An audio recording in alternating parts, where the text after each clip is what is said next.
بسم اللہ الرحمن الرحیم۔ بنی اسرائیل مصر میں کئی سو سال سے شدید مشکل حالات میں زندگی گزار رہے تھے۔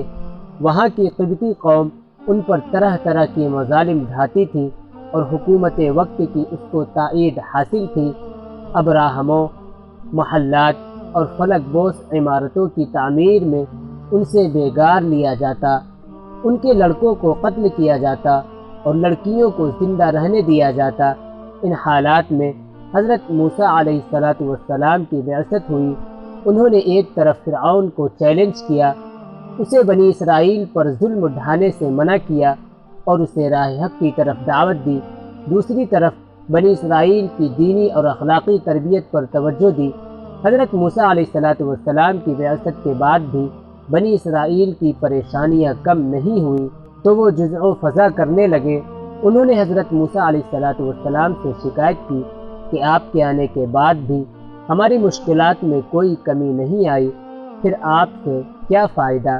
اس موقع پر حضرت موسیٰ علیہ السلام نے اپنی قوم کو جو نصیحت کی اسے قرآن نے ان الفاظ میں نقل کیا ہے: اللہ سے مدد چاہو اور صبر کرو، زمین اللہ کی ہے، وہ اپنے بندوں میں سے جس کو چاہتا ہے اس کا وارث بنا دیتا ہے، اور آخری کامیابی انہی کے لیے ہے جو اللہ تعالیٰ سے ڈرتے ہوئے کام کرے۔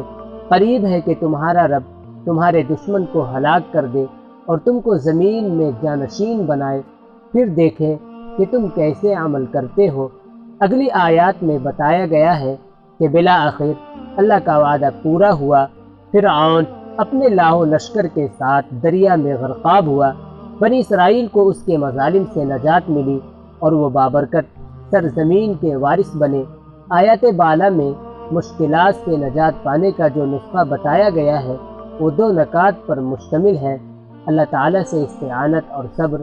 استعانت کا مطلب یہ ہے کہ صرف اللہ سے لو لگائی جائے، مشکلات کے ازالے کے لیے اس سے دعا کی جائے، اس کی عبادت کی جائے، اس کو مشکل کشا سمجھا جائے۔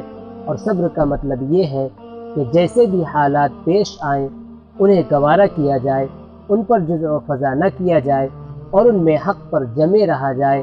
مشکلات سے نکلنے کا یہ مجرب خدائی نسخہ ہے۔ یہ نسخہ آج بھی کارگر ہے، کوئی اس پر عمل کر کے تو دیکھے۔